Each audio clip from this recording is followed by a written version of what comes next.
Operation सिंदूर के जरिए पाकिस्तान को सबक सिखाया गया और उसके बाद भारत ने पूरी दुनिया में ऑल पार्टी डेलीगेशन भेजकर पाकिस्तान को उसके आतंकवाद को बेनकाब किया। मेरे साथ ज़्यादा बातचीत के लिए हैं सांसद बृजलाल जी।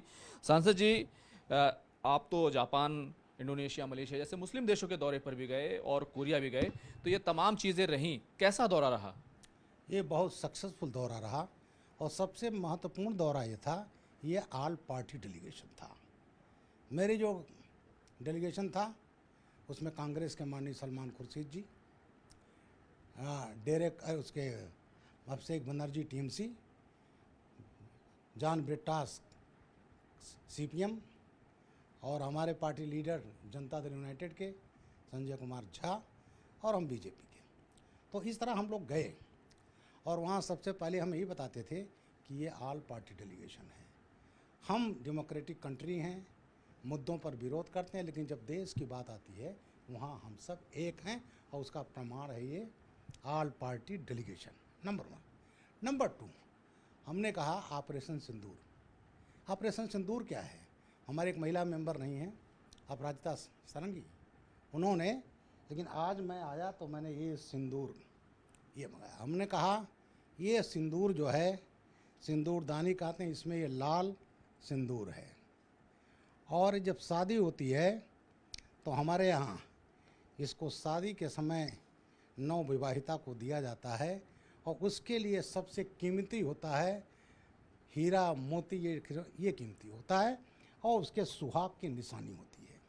ज़िंदगी भर वो महिला इसको रखती है। करवा चौथ, छठ पर्व हम पुनः अपने पत्नी को इससे लगाते हैं और वहाँ जो हुआ वो सिंदूर पोंछ दिया गया। उनके हस्बैंड के, उस महिला के सामने, उसके बच्चे के सामने उसके पति को गोली मार दी गई। उसने कहा मुझे भी गोली मार दूँ, का नहीं मोती को मैसेज देना। तो ऐसा जघन्य अपराध दुनिया में कभी नहीं हुआ। सिंदूर छीनी गई, इसलिए मोदी जी ने नाम रखा ऑपरेशन सिंदूर। ऑपरेशन सिंदूर, इस सिंदूर की कीमत चुकाई गई है, ली गई है और अभी ऑपरेशन सिंदूर ख़त्म नहीं हुआ है। हमने दुनिया में ही बताया हम टेररिज्म के खिलाफ हैं। लेकिन सर, अगर देखें तो ये जो जिस तरह से ऑल पार्टी डेलीगेशन गया था, जाहिर सी बात है कि जापान, कोरिया तो अपने अलग देश हैं, लेकिन इंडोनेशिया, मलेशिया जैसे मुस्लिम देश भी हैं। वहाँ पर क्या माहौल रहा और किस तरह की चीज़ें, कैसे वहाँ पाकिस्तान को आप लोगों ने बेनकाब किया? बिल्कुल बेनकाब किया। हमने उनसे ही कहा, हमने प्रमाण दिए। हमने कहा हम विकास चाहते हैं, हम विकास वाले हैं और हम 14 में 11वीं अर्थव्यवस्था थे और हम जापान में थे। उसी समय जापान को आगे बढ़ के हम चौथी अर्थव्यवस्था हो गए। तो मैंने कहा हमारा लक्ष्य है विकसित भारत और विकास तभी होता है जब देश में सुख शांति रहती, तभी विकास होता है।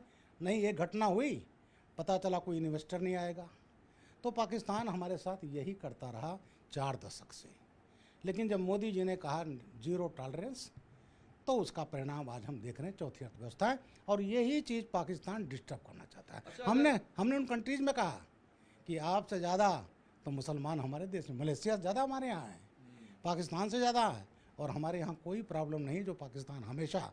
और उनके जनरल मुनीर ने कहा था इस घटना के पहले 22/4 को कि हम अलग हैं, हमारा सभ्यता अलग है, हमारा ये है और इस तरह से द्विराष्ट्र थ्योरी पर बना हमें करना चाहिए। हमने एक चीज़ और बताया, सन 65 में जुल्फ़िकार अली भुट्टो ने सिक्योरिटी काउंसिल में कहा था यूनाइटेड नेशंस के, हम भारत से 1000 ईयर वार लड़ें। हमने दिखाया, मतलब ये है।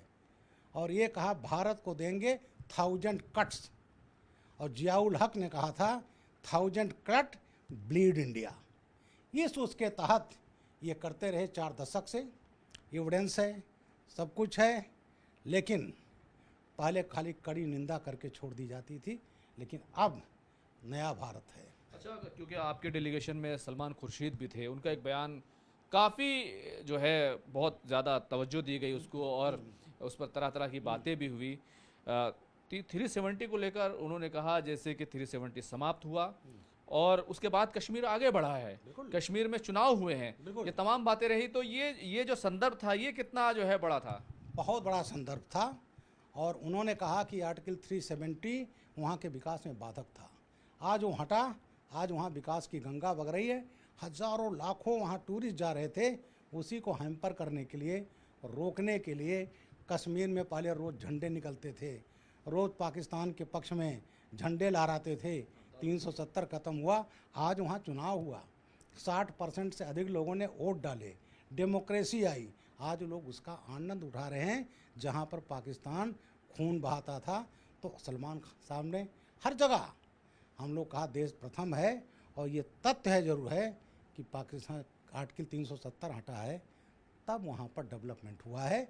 तो ये उनको हम बड़े पुरजोर तरीके से उन्होंने उठाया, हम सभी ने उठाया, लेकिन वो तो हमारे विदेश मंत्री रहे हैं, तो उनका उठाना बहुत बड़ी बात थी। आखिरी सवाल मेरा, तमाम जगह गए, तमाम जगह बेनकाब किया, तमाम बातें, तमाम तथ्य रखे गए, समर्थन कितना मिला? किस तरीके से जो दुनिया है उसने भारत के पक्ष को जाना?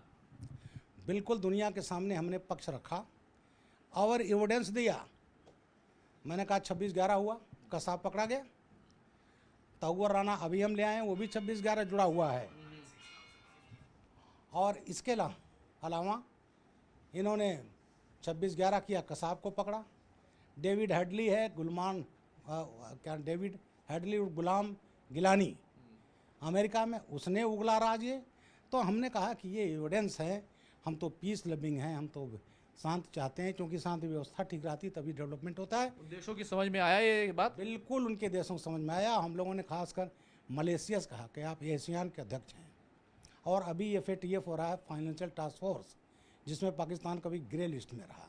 हमने कहा आपका मित्र वो भी है, ठीक है, सबके रहते हैं, लेकिन ये एविडेंस है तो आपको फ़र्क करना चाहिए कौन परपिरेटर है, कौन दोषी है और कौन निर्दोष है। बहुत बहुत शुक्रिया बात करने के लिए। तो देखिए, पूरी दुनिया में पाकिस्तान को बेनकाब किया गया है और पूरी दुनिया ने ये जाना है कि पाकिस्तान अब तक क्या करता रहा, भारत ने उसके साथ क्या किया, किस तरीके से उसको पानी दिया, किस तरीके से उसको तमाम जो है चीज़ें दी, लेकिन उसके बावजूद पाकिस्तान ने जो किया, अब दुनिया के सामने पाकिस्तान बेनकाब हो गया है, पूरी दुनिया के सामने भारत का पक्ष गया है। कैमरामैन संजीव वर्मा के साथ खुर्रम शहजाद, न्यूज़ 18 दिल्ली।